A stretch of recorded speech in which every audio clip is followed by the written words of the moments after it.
네, 안녕하세요. 요즘 전기차 시장이 굉장히 빠르게 움직이고 있습니다. 차를 바꿀 타이밍을 고민하시는 분들이라면 지금은 머리가 복잡해질 수밖에 없는 시기인데요.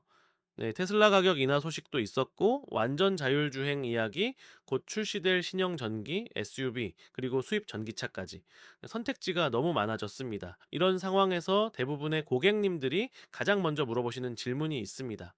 그래서 자, 전기차 보조금은 어떻게 바뀌는 거예요? 오늘은 바로 그 질문에 대한 정답을 차분하게 정리해 드리겠습니다. 2026년 전기차 보조금 정책, 무엇이 바뀌었는지, 얼마까지 받을 수 있는지, 어떤 차가 유리하고 어떤 차는 왜 보조금을 받지 못하는지. 자, 딜러 입장에서 하나씩 설명드리겠습니다. 먼저 가장 큰 변화부터 보겠습니다. 이번 전기차 보조금은 발표 시점부터 이전과 다릅니다. 보통은 연말까지 기다렸다가 늦게 발표되던 정책이 이번에는 1월 초, 그것도 휴일임에도 바로 공개됐습니다. 이건 단순히 발표가 빨랐다는 의미를 넘어서 내년 정책 방향까지 미리 알려주겠다는 신호로 볼 수 있습니다. 제조사와 소비자 모두에게 준비할 시간을 주겠다는 의미입니다. 이제는 보조금이 갑자기 끊겨서 이번 달엔 못 삽니다 라는 상황이 줄어들 가능성이 커졌습니다.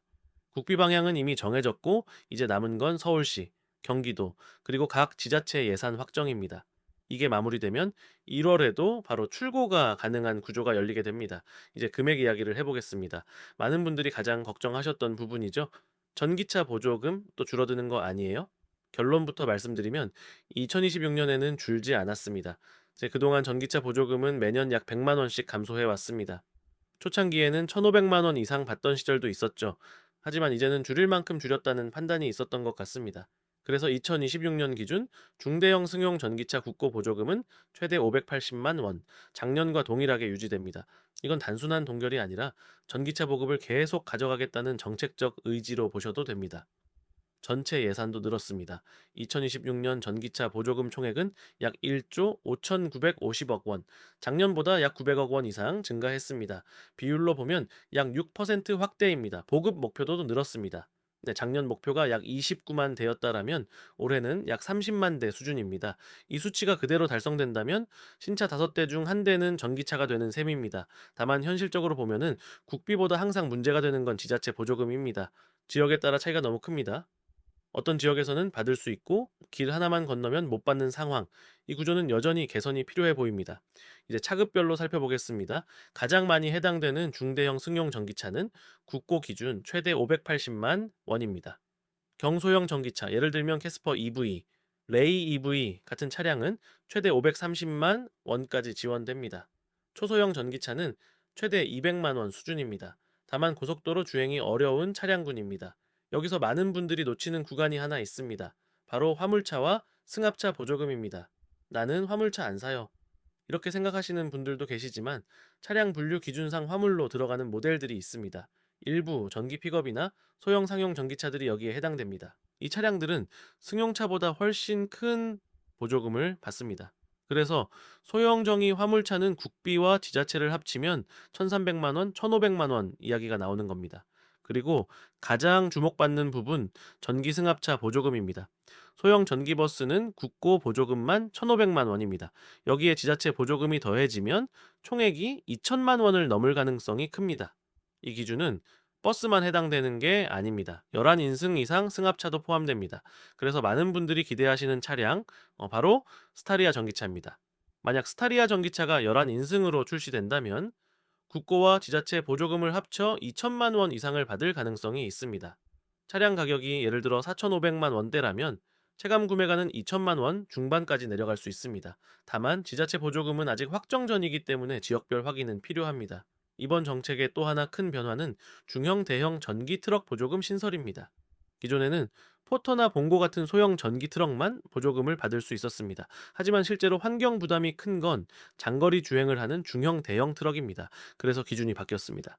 자, 국비 기준으로 중형 트럭은 최대 4천만 원, 대형 트럭은 최대 6천만 원까지 지원됩니다.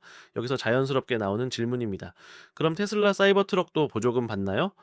결론부터 말씀드리면 받지 못합니다. 이유는 적재 중량 기준입니다.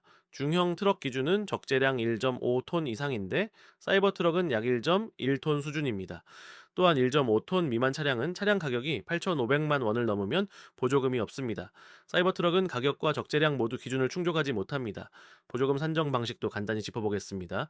자, 보조금은 성능, 배터리 안전, 효율, 환경성, 사후 관리, 목표 이행, 충전 인프라, 혁신 기술, 가격 계수, 안전 계수 등을 종합해 산출됩니다. 자, 구조 자체는 작년과 크게 다르지 않습니다. 여기서 가장 민감한 부분은 배터리입니다. 특히 LFP 배터리에 대한 기준이 더 까다로워졌습니다. 에너지 밀도 기준이 상향됐고 재활용성 평가도 추가됐습니다. 그래서 LFP 배터리를 사용하는 차량은 보조금이 줄어들 가능성이 큽니다. 대표적으로 테슬라 모델 Y 후륜우동 모델이 여기에 해당됩니다. 안전 개수도 중요합니다. 전기차 화재 안심보험에 가입해야 보조금이 정상 지급됩니다. 이는 사고 발생 시 제조사 책임을 강화하기 위한 조치입니다. 혁신 기술 보조금도 일부 조정됐습니다. 즉 V2L 보조금은 줄었고 PNC, 즉 플러그 N 차지 보조금이 새롭게 생겼습니다. 자, 차를 꽂으면 바로 충전되는 환경, 전기차 경험을 크게 바꾸는 요소입니다. 또 고속 충전이 가능한 차량은 추가 보조금이 있습니다. 250kW 이상 충전이 가능하면 최대 30만 원까지 추가 지원됩니다. 휠체어 탑승 장비를 갖춘 차량은 200만 원 추가 지원. 내연기관 차량을 팔고 전기차로 전환하면 100만 원 추가 지원이 있습니다. 폐차가 아니라 매각만 해도 적용됩니다. 단, 출고 후 3년 이상 경과한 차량만 해당되며 하이브리드는 제외됩니다. 정리하겠습니다. 2026년 전기차 보조금은 줄어들지 않았고 구조는 더 세분화됐으며 승합차와 상용차, 전환 지원까지 확대됐습니다. 이제 전기차는 선택이 아니라 시장 중심으로 들어오는 단계입니다. 이 흐름 속에서 어떤 차를 어떤 조건으로 언제 사느냐가 가장 중요해졌습니다. 오늘 설명드린 내용을 바탕으로 고객님 상황에 맞는 선택 차분하게 계산해 보시길 바랍니다. 지금까지 2026년 전기차 보조금 설명이었습니다. 감사합니다.